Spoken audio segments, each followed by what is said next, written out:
পঞ্চায়তৰ কুচকাৱাজ একচুৱেলি আমাৰ বহুদিন আগৰে পৰা আৰম্ভ কৰা হৈছে। ইতিমধ্যে আমি জিপি লেভেলত বহুকেইটা মিটিং কৰিলোঁ। পিছত আমাৰ মনমোহন সিং ডাঙৰীয়াৰ মৃত্যুৰ পিছত কেইদিনমান বন্ধ আছিলে। এতিয়া আকৌ আমি নতুনকৈ আৰম্ভ কৰিছোঁ। আজি যিটো মিটিং ইয়াতে হ'ল, এইটো একচুৱেলি জিপি লেভেল মিটিং নহয়, এইটো এটা ৱাৰ্ড লেভেল মিটিং। আৰু ইয়াতে আপোনালোকে নিশ্চয় চাইছে কিমানখিনি মানুহ জমায়েত হৈছে। আৰু মানুহৰ যি উৎসাহ, সেই উৎসাহৰ পৰা আমি গম পাওঁ যে নিশ্চিতভাৱে অহা দিনত কংগ্ৰেছৰ ৰিজাল্ট ভাল হ'ব। আৰু অকল ইয়াতে নহয়, ইয়াৰ পিছত মানুহলাপাৰাতো এটা মিটিং আছে। তো আমি দিনে ৰাতিয়ে কষ্ট কৰি আছোঁ আৰু ৰাইজে সঁহাৰিও দিছে। যোৱা আমি MP ইলেকশ্যনত দেখিছোঁ যে কংগ্ৰেছৰ প্ৰতি যথেষ্ট সঁহাৰি দিছে। কিন্তু যিটো এনাৰ্জি ৰাইজৰ আছে বা যিটো ৰাইজৰ মাজত বা কৰ্মীৰ যিটো এনাৰ্জি আছে, সেই এনাৰ্জিখিনি ধৰি ৰাখিব লাগিব আমি। বিৰোধী দলে বিভিন্ন ধৰণে চেষ্টা কৰিব। AGP, BJP আৰু AIDF একেলগ হৈও বহুত ঠাইত সিহঁতে প্ৰতিদ্বন্দ্বিতা কৰাৰ চেষ্টা কৰিব। গতিকে আমি সাৱধানো হ'ব লাগিব আৰু সচেতনো হ'ব লাগিব যে কেনেধৰণে আমাৰ মাজত যাতে বিভাজন সিহঁতে সৃষ্টি কৰিব নোৱাৰে, সেইটোৰ প্ৰতি আমি লক্ষ্য ৰাখিব লাগিব। এতিয়া আজিৰ দিনত কংগ্ৰেছ দলক হেৰুৱাব পৰা এটা মাত্ৰ শক্তি আছে, সেয়া হ'ল একমাত্ৰ কংগ্ৰেছ দল নিজেই। তো কংগ্ৰেছ দলৰ মাজত যদি বিভাজন হয়, তেতিয়াহে আমি পৰাজয় হ'ব আমাৰ। তাৰ বাহিৰে কিন্তু এইবাৰ ইনশাল্লাহ কংগ্ৰেছ দলক হেৰুৱাৰ বেলেগ কোনো শক্তি নাই। চাওক, এতিয়া কথা হ'ল যে এইটো প্ৰথমবাৰ হৈ আছে, গতিকে বিভিন্ন জল্পনা কল্পনা চলি আছে ৰাইজৰ মাজত।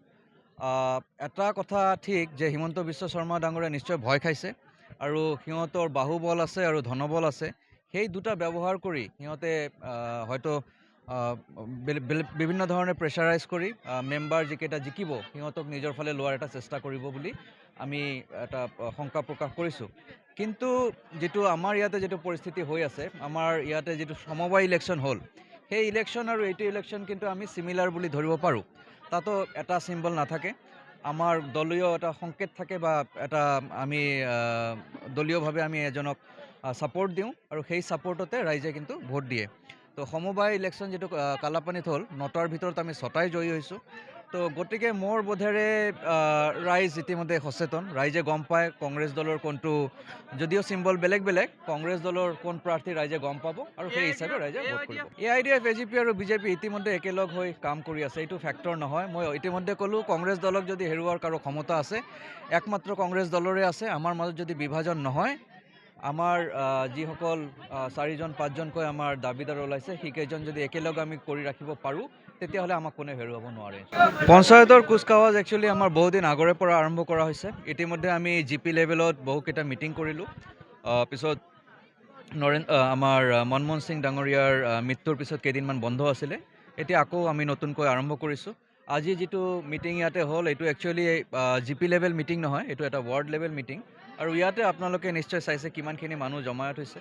আৰু মানুহৰ যি উৎসাহ, সেই উৎসাহৰ পৰা আমি গম পাওঁ যে নিশ্চিতভাৱে অহা দিনত কংগ্ৰেছৰ ৰিজাল্ট ভাল হ'ব। আৰু অকল ইয়াতে নহয়, ইয়াৰ পিছত মানুহলাপাৰাতো এটা মিটিং আছে। তো আমি দিনে ৰাতিয়ে কষ্ট কৰি আছোঁ আৰু ৰাইজে সঁহাৰিও দিছে। যোৱা আমি MP ইলেকশ্যনত দেখিছোঁ যে কংগ্ৰেছৰ প্ৰতি যথেষ্ট সঁহাৰি দিছে।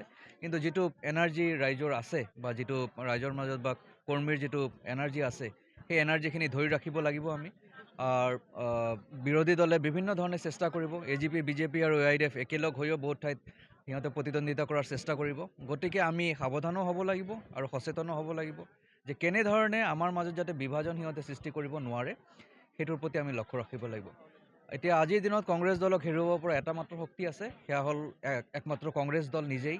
তো কংগ্ৰেছ দলৰ মাজত যদি বিভাজন হয়, তেতিয়াহে আমি পৰাজয় হ'ব আমাৰ। তাৰ বাহিৰে কিন্তু এইবাৰ ইনশাল্লাহ কংগ্ৰেছ দলক হেৰুৱাৰ বেলেগ কোনো শক্তি নাই। চাওক, এতিয়া কথা হ'ল যে এইটো প্ৰথমবাৰ হৈ আছে, গতিকে বিভিন্ন জল্পনা কল্পনা চলি আছে ৰাইজৰ মাজত। এটা কথা ঠিক যে হিমন্ত বিশ্ব শৰ্মা ডাঙৰীয়া নিশ্চয় ভয় খাইছে আৰু সিহঁতৰ বাহুবল আছে আৰু ধনবল আছে।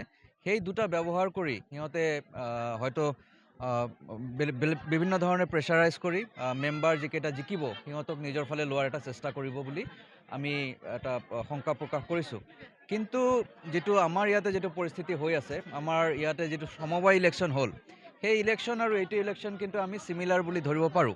তাতো এটা চিম্বল নাথাকে, আমাৰ দলীয় এটা সংকেত থাকে বা এটা আমি দলীয়ভাৱে আমি এজনক ছাপোৰ্ট দিওঁ আৰু সেই ছাপোৰ্টতে ৰাইজে কিন্তু ভোট দিয়ে। তো সমবায় ইলেকশ্যন যিটো কালাপানীত হ'ল, 9টাৰ ভিতৰত আমি 6টাই জয়ী হৈছোঁ। তো গতিকে মোৰ বোধেৰে ৰাইজ ইতিমধ্যে সচেতন, ৰাইজে গম পায় কংগ্ৰেছ দলৰ কোনটো, যদিও চিম্বল বেলেগ বেলেগ, কংগ্ৰেছ দলৰ কোন প্ৰাৰ্থী ৰাইজে গম পাব আৰু সেই হিচাপে ৰাইজে ভোট কৰিব। AIDF, AGP আৰু বিজেপি ইতিমধ্যে একেলগ হৈ কাম কৰি আছে, এইটো ফেক্টৰ নহয়। মই ইতিমধ্যে ক'লোঁ কংগ্ৰেছ দলক যদি হেৰুৱাৰ কাৰো ক্ষমতা আছে, একমাত্ৰ কংগ্ৰেছ দলৰে আছে। আমাৰ মাজত যদি বিভাজন নহয়, আমাৰ যিসকল 4জন 5জনকৈ আমাৰ দাবীদাৰ ওলাইছে, সেইকেইজন যদি একেলগে আমি কৰি ৰাখিব পাৰোঁ, তেতিয়াহ'লে আমাক কোনে হেৰুৱাব নোৱাৰে। যিকোনো খবৰৰ বাবে যোগাযোগ কৰক 7099017330 লগতে 7099017110 নম্বৰত।